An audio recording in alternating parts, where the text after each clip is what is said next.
Мына кісінің атын білесіздер ме? Мен шындығын айтқан кезде аты кім еді деп қоямын. Елім айтып берді. Рональдо. Good run by Ronaldo. Surely this time, yes.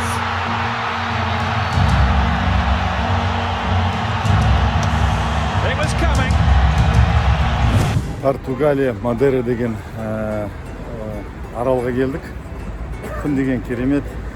Әрине бұл жерге келгенде ең бірінші ойға келетіні қандай табиғат қолайлы жерде тұрады, қандай бақытты деп. Негізгі адамның бақыты өзінің ішінде ғой. Солтүстікте тұратын адамдар, мысалы Аязда тұратын адамдардың ішінде де бақытты адамдар бар. Солтүстікпен жұмақ жасап алған адамдар да бар, халықтар бар, солай ғой. Енді бұлар өздерінің көрсететін жері, көрсететін мәдениеті, көрсететін басқа бір тарих орындары бар. Мен армандаймын, бізде қазақтарды көрсететін мәдениет, көрсететін тарих орындарымызды қалыпқа келтіріп, осындай адамдар бізге таң тамаша болып таңырқауға және біраз нәрселерді үйренуге келсе деп.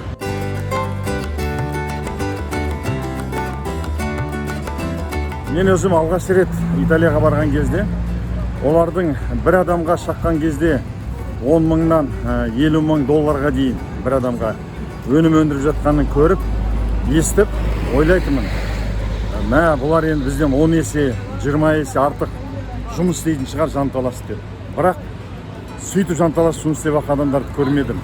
Қалыпты жағдайда бір қалыпты әрқайсысы жұмыс істеп жатыр. Менің фабрикам болғанда байқаған, біз олардан 2 есе артық уақыт жұмыс істейді екенбіз, бірақ еңбек өнімділігіміз 10-20 есе, одан да артық кем.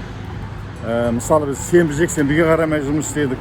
10-12 сағаттан, 16 сағаттан жұмыс істеген кездеріміз болды.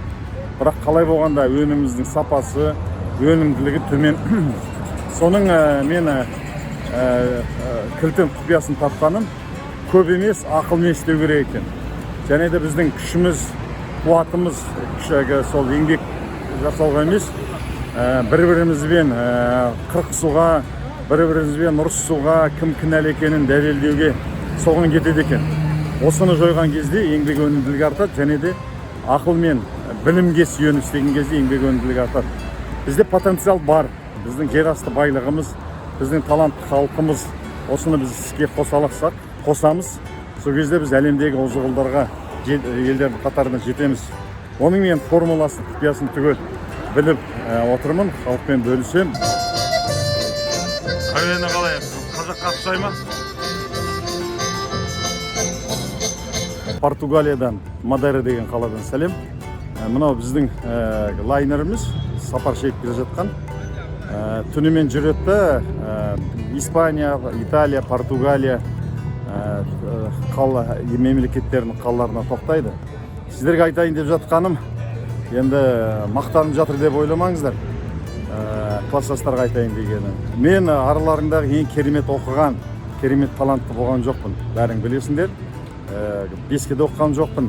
Адамда арман мақсат қою керек екен. Соңын өзіне деген сенімділік.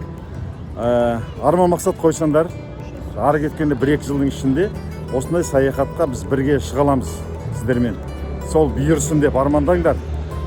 Балаларды армандауға үйретіп, осылай жұмыс істеп, біраз тиын тебен жинаса, кереметтей көп ақшада керек жоқ.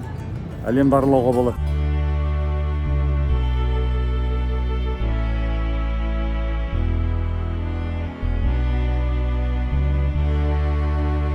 Мынау шағын кафетериясы.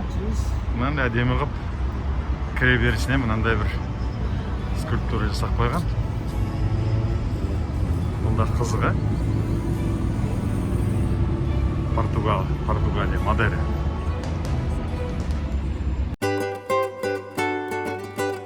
Мынау Мадейрадағы базарлары өте көзге ұрып тұратыны адамдардың өте жайбарақат жүретіндері, көңілді болып жүретіндері. Екінші көзге ұратыны тазалық. Үшінші көзге ұрып тұратыны бәрін өте әдемі қып безендіруге тырысады. Мынау авокадо, да? Авокадо. Al. мынау немене?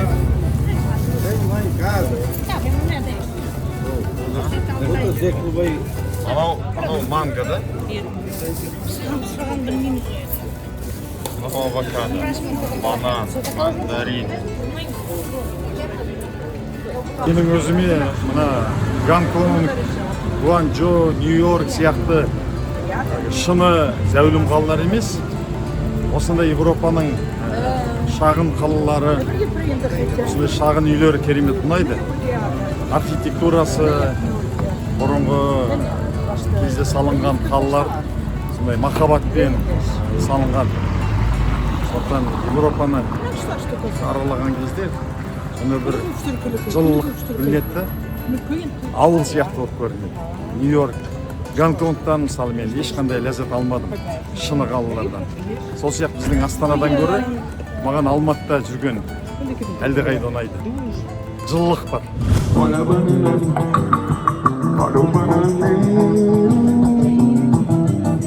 Quando chego em casa, nada me consola. Você está sempre aflita, com lágrimas nos olhos de cor. Жай барақат.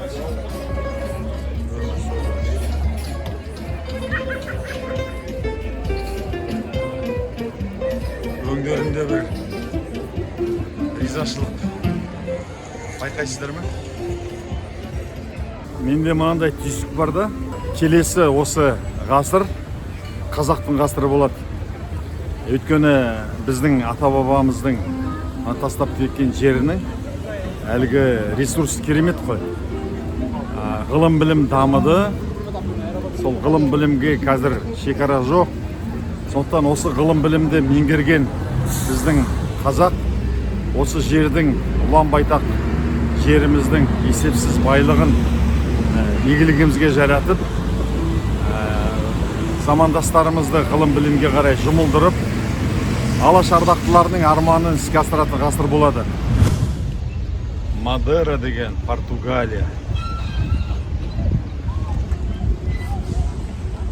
Мынандай арал.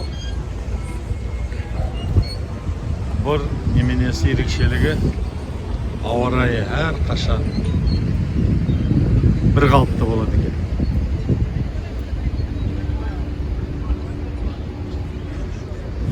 Атлант мұхитына келіп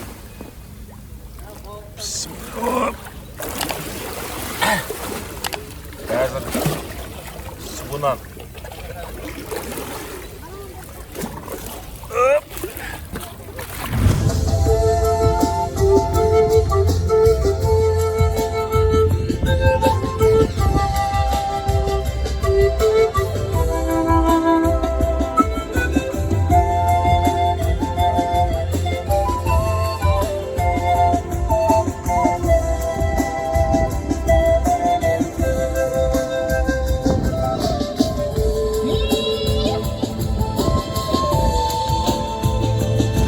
Португалияда келген ой. Егер біз білімімізді жетілдіретін болсақ, сонымен қоса береке бірлігімізді арттыратын болсақ, жер асты байлығы осы аз халыққа әлемдегі ең бай, ең бақытты, ең қуатты халыққа айналуға мүмкіндік береді. Мен соған 100% көзім жетті. Енді алдағы қалған өмірімді осы елдің береке бірлігін оятып, және де білімге деген құштарлығымызды, махаббатымызды оятып, осы жер асты байлығын біздің игілігімізге, ұрпақтың игілігіне жаратуға күш салу керек. Мадейра деген осындай қала екен. Қала болғанда арал ғой, арал. Үнемі бір температура. Адамдар рахаттанып өмір сүреді екен осы жерде. Қызмет көрсететіндердің Бали, Индия, одан кейін африкалық азаматтар. Басшылары ақ нәсілділер. Әрине, адамсыз адамның күні жоқ қой. Қызмет көрсеткен дұрыс, бірақ қызмет көрсеткенде көбінесе біліммен қызмет көрсетіп, қолмен аяқпен емес, біліммен қызмет көрсеткен халық көп пайда табады, дамиды. Қызық болғанда тамақтың тағы бір асхана бар. Бұл жерде андай енді мусор тамақ десе болады. Адамдар осында да толы отырады түскі тамақ кезінде. Андай нәрселер: гамбургер, картошка фри. Мен таңғалам, тегін альтернатива бар дұрыс тамақ ішкенге. Адамдар неге осы жерге келіп тамақ ішетініне мен түсінбеймін. Барлық қабаттарында лифттері өте жақсы жұмыс істейді. Мынау 6-шы қабаты. Әр қабатында дүкендер, демалатын орын, билейтін орын, тамақ ішетін орындар, түрлі міне жерде фотоаппараттар, жерде музыкальный бар, отырып кофе ішуіңізге болады. Мына менің сүйікті орныма біреу отырып алыпты. Мен таңертең ерте тұрып осы жерде жұмыс істеймін.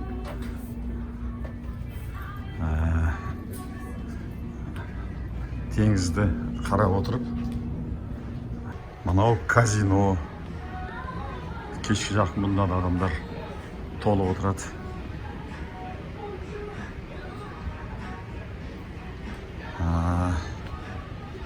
Бұл 6-шы қабат. Енді 6-шы қабатында адамдар тұрмайды. Тек осындай демалатын, көңіл көтеретін, сауық, сайран қылатын орын. Енді бір жағынан адамдар демалуға шығады ғой. Мынау билейтін жер. Ән айтады. Кеш жақын кім қалайды осы жерге билейді.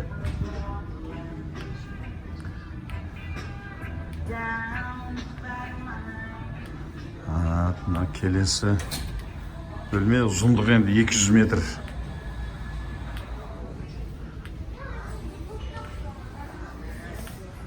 Жерге де бар. Күндіз ойнап отырады, пианино. Жыл сайын болмаса да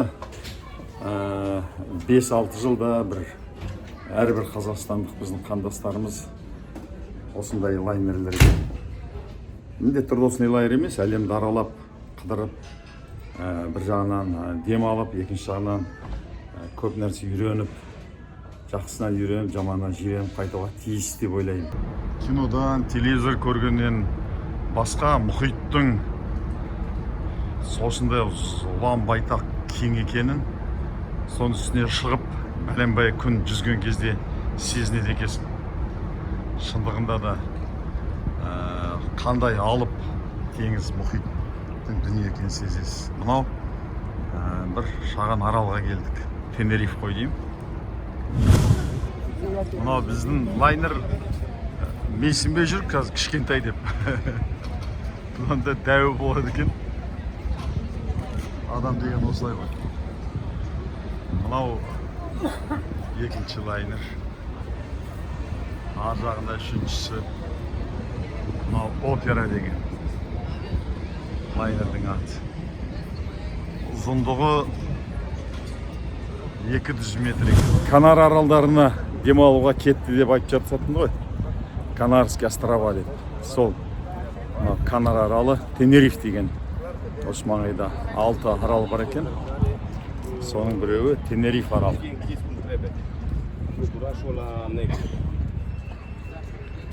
Осындай. Енді қалаға шыққаннан кейін, аралға шыққаннан кейін біраз видеолар түсіремін сіздерге арнап.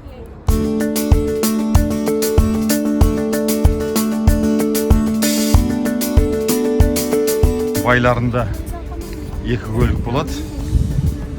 Біреу андай көліктері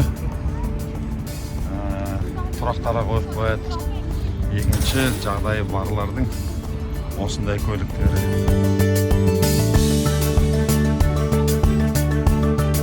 Көп жағдайда қарасаңыз, осы байлықтың бәрін иемденіп, пайдасын көріп отырған осы аралдың жергілікті тұрғындары емес, басқыншылар, испандар, италиялықтар, басқалар.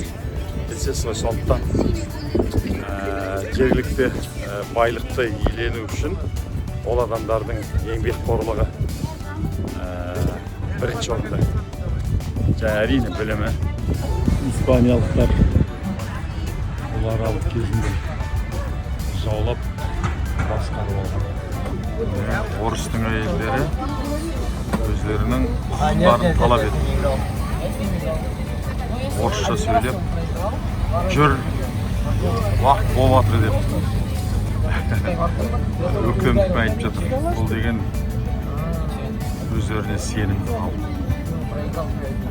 Біз үндемей отырамыз. Тенериф,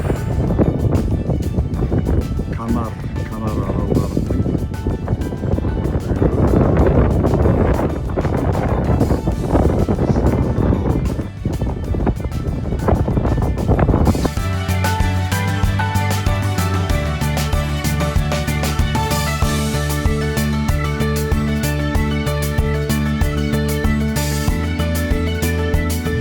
енді мынау қараңыз, кәдімгі ресторан, бірақ енді өзін қызмет етеді. Бұл жерде кәдімгі тамақтар, анда сияқты мусор емес. Таңдау өзіңізде. Адамдардың таңдауы әртүрлі бірақ. Кешкі тамақ, ішетін орын.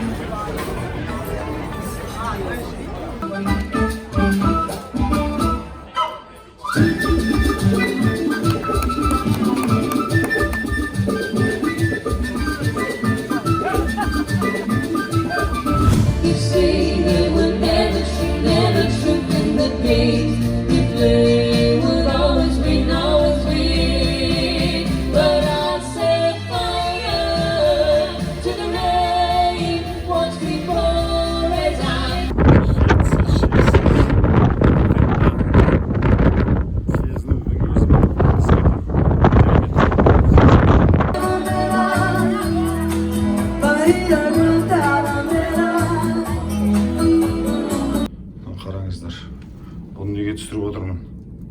Мынау пиццаның қалдығы. Каютаның ішінде қызметші ме, жоқ адамдардың өздері шығарып қойған есігінің алдына. Енді мына лайнерде не бір пайдалы тамақтар бар. Таңғы сағат Қазақстанмен 6, ал бұл жерде түн ортасы, сондықтан мен оянып кеттім де Қазақстан уақыты бойынша. Бір ыстық су ішейін деп шыққам, жылы су ішейін деп, өзім әдетім бойынша. Соңғы мына нанды көрдім. Бұны адамдар шығарып тастаған ғой. Енді бұл лайнерде жеміс жидек, айран, небір пайдалы тамақтар да бар да, мынандай мусор да бар. Бірақ адамдар қызып болғанда өзінің қалауы бойынша осындай қоқыс. Енді бірақ тамақты жаман деп айтуға болмайды, бірақ өте зиян тамақты өзіне жейді. Неге? Сізді ойланып көріңізші, неге? Сізді өзіңіз солай істейсіз бе? Мынау круиздегі ақырғы қала Картагена деген Испанияның қаласы. Біраз сіздерге репортаж түсіруге тырысайын.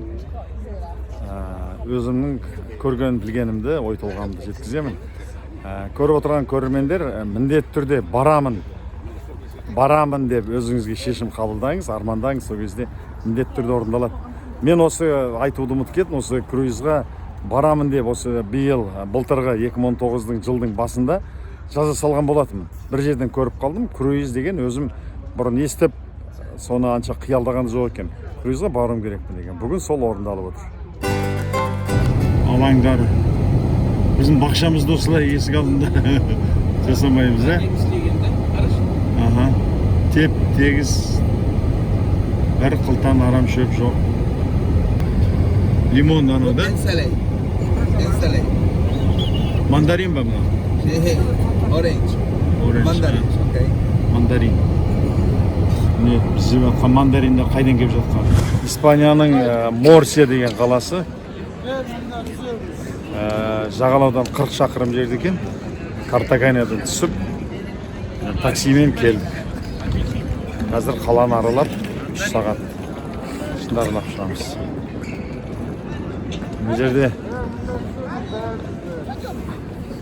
қазір мына біреу шіркеуіне кіреміз.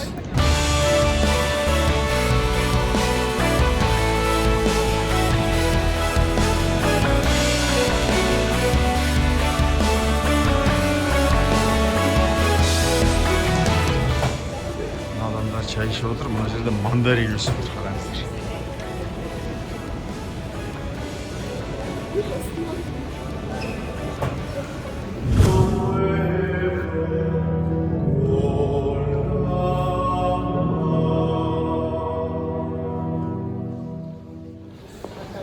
Костел. Католиктердің шіркеуі.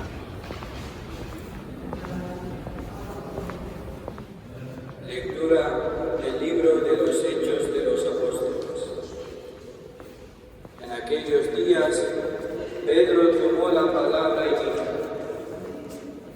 Ahora comprendo con toda verdad que Dios no hace acepción de personas.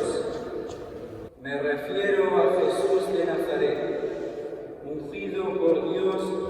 Мынау мандаринді алаңда тосып көресіз.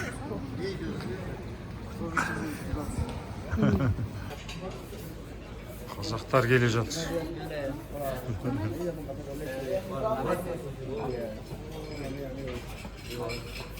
Таңғы сағат 11, адамдардың бәрі демалып ұйықтап жатыр.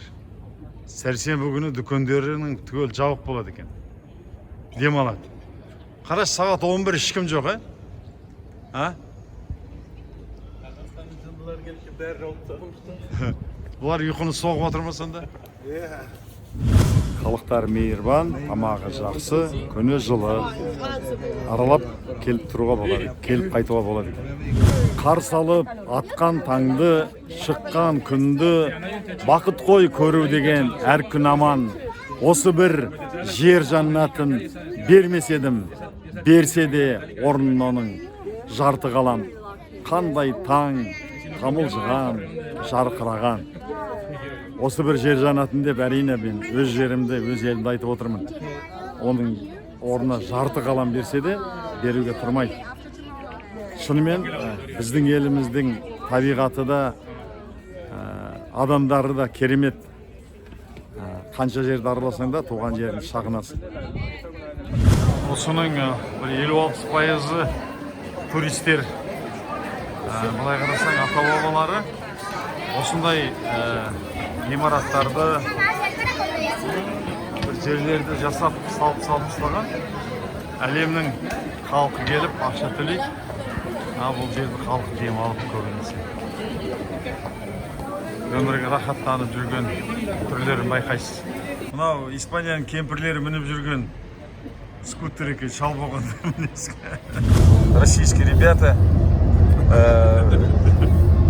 около 15 раз, говорит, круизы были.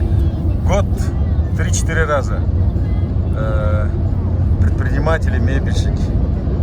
Я для своих снимаю, у меня есть команда, я им тоже говорю. Надо работать, уметь и уметь отдыхать. А чтобы уметь отдыхать, надо хорошо работать. Молодцы. Сонымен саяхатымызды аяқталып келе жатыр. Мынау Испанияның Картагена деген қаласы, соңғы қаламыз саяхаттағы. Өте жақсы саяхат болды. Ең басты дем алдым да, жұмыс істедім де. Жалпы саяхатымыз өте жақсы, көңілім толды десек болады. Жеттің үстінде таңғы жатты. Шынымен ең керемет сәттердің бірі. Өзіңді осы әлемнің бір бөлшегі сезіну. Мұхиттың үстінде келе жатып, жүгіріп, және де медитация жасаған сәттерім. Өміріндегі ең бір жақсы демалған, жақсы өткізген уақыттардың бірі деп айта аламын. Әрқайсыңызға бұйырсын, құрметті қандастар. Осы сапардан алып шыққан сабағым өзіме пайдалы ісім. өзімді әрбір сәтте осы алып мұхитпен және сол алып мұхиттың төсінде келе жатқан 3000-нан астам адам сиятын алып кемемен ассоциация жасауды үйрендім. Қандай толқын болса да шайқалмайтын осы алып кемедей менің ішкі рухым, көңілім болалады. Осы алып мұхит сияқты пейіл өзіңе тудыруға болады екен. Менің пейілімді теңізбен таластырам. Менің сабырлығым осы ақ алып кемедей. Осыны санаға сіңірген кезде адамның бойында байсалдылық, сабырлық кіреді. Пай-пай өмір, өтесің ау бір күні, тиясың ау қуанышты күлкіні.